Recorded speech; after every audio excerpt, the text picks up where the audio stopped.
3,000 prisoners, and space for only 900. The hygienic conditions? Intolerable. The inmates live among heaps of garbage, with cockroaches, rats, lice, and fleas.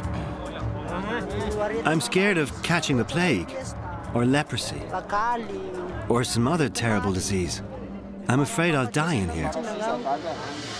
It is a fight for survival in Antanimora, the toughest jail in East Africa.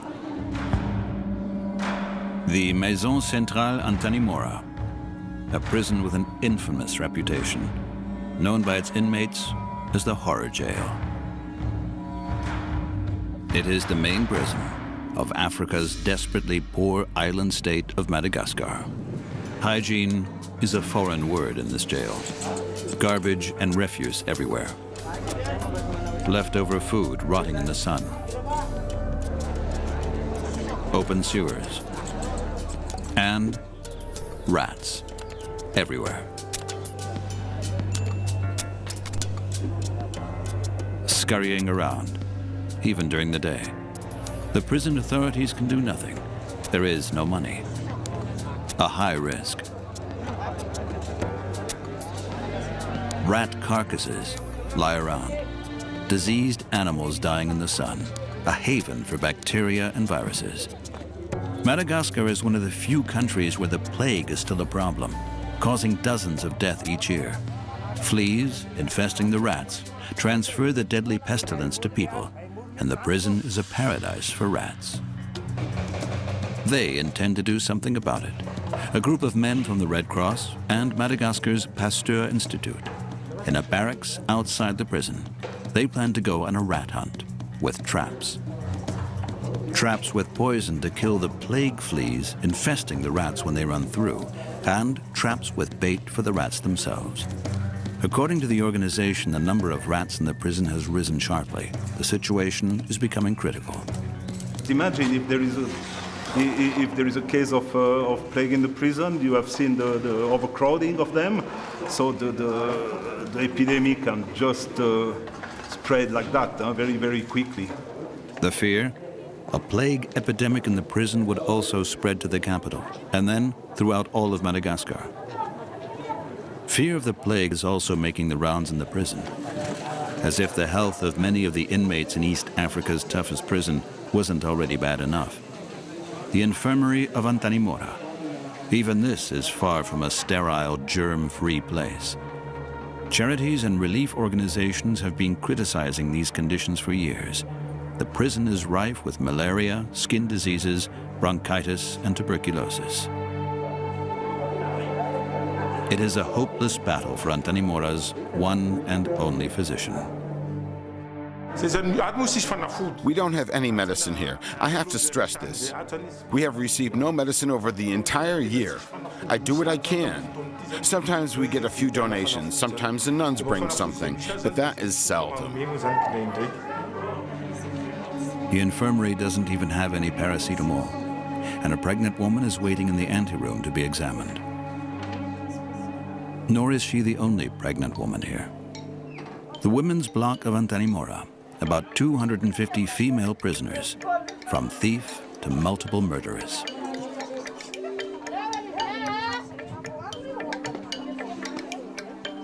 This part of the prison is likewise hopelessly overcrowded. No privacy, no retreat, just like the men. And exactly the same problems with hygiene and cleanliness. Only here, there are children, toddlers, and babies with their mothers.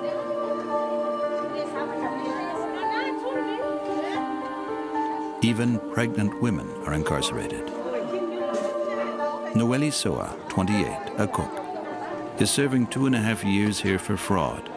She gave birth to her baby in jail. This is what happens. When you go into labor, the cops arrive and take you to the hospital. You're there for 3 days so you can have your baby and recover somewhat. Then the police come and fetch you with your baby and bring you back here. I never could have imagined having my baby in the prison of Antananarivo. Under these conditions, an almost inhuman challenge, Nana shares the dormitory with 35 other mothers and their babies. Her daughter, Liansoa, is 18 months old. Nana says that the child is permanently sick. We have all kinds of vermin and insects. There are any number of rats, fleas, and cockroaches. Too many of us are packed in here. Whenever we want to turn over at night, we have to tell the others that we're turning over. And if a baby or a child cries, we have to get up and quiet them down. Otherwise, we are punished. Nana is accused of fraud. The 37-year-old has not yet been convicted. She is awaiting trial, with no idea when that is likely to happen. Meanwhile, she manages with her baby as best she can.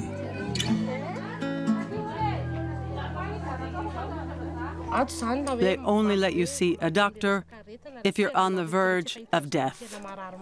You have to take very good care of yourself and your child, and pay great attention to personal cleanliness and to the food. There is no baby food. The children get whatever the women can buy or what their relatives bring. They cook together. No one touches the food provided by the prison, because the prison food is nearly uneatable. The women's block. The men from the Red Cross begin their fight against the plague.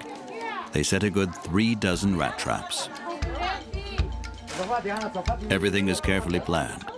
They position the traps along the walls, the same path the creatures always travel.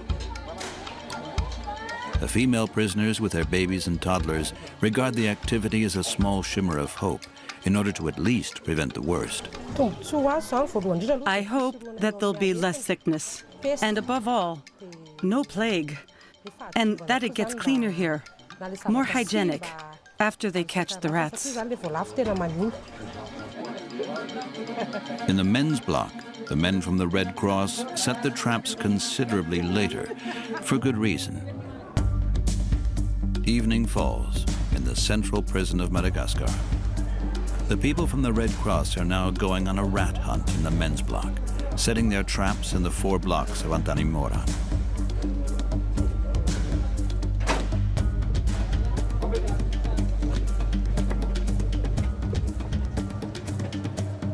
It is the time of day when the first rats venture out of their holes, attracted by the trash lying around everywhere, and now the bait in the Red Cross traps.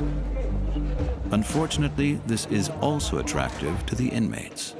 Most of them are eating only manioc or cassava during the day. So, of course, if they can see a fish and some fruit, it's a vitamin and some things like that, why not to imagine that I will be the first one to do it.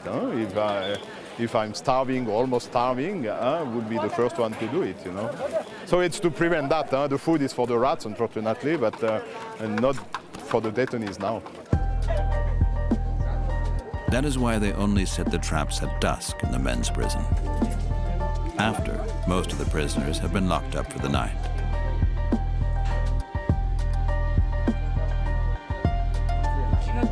Viewed by the hungry and curious,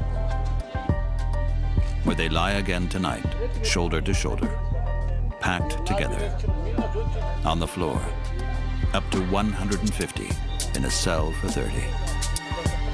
While outside, hopefully, the rats will be enticed into the traps, tonight in Antanimora.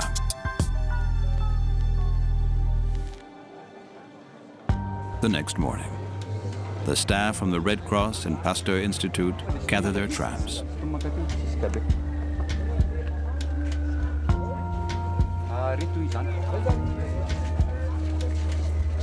The catch is good.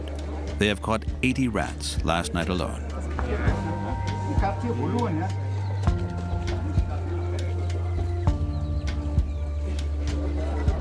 Many inmates are curious. Some are amused. Few know that the fleas infesting them could carry the fatal plague.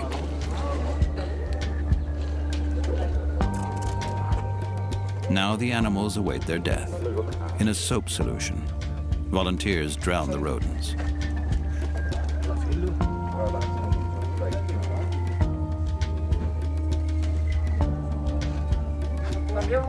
So as to burn them later behind the prison. They know themselves this operation is only a drop in the ocean. The captured rodents are only a small percentage of the more than 1,000 rats infesting the central prison of Madagascar.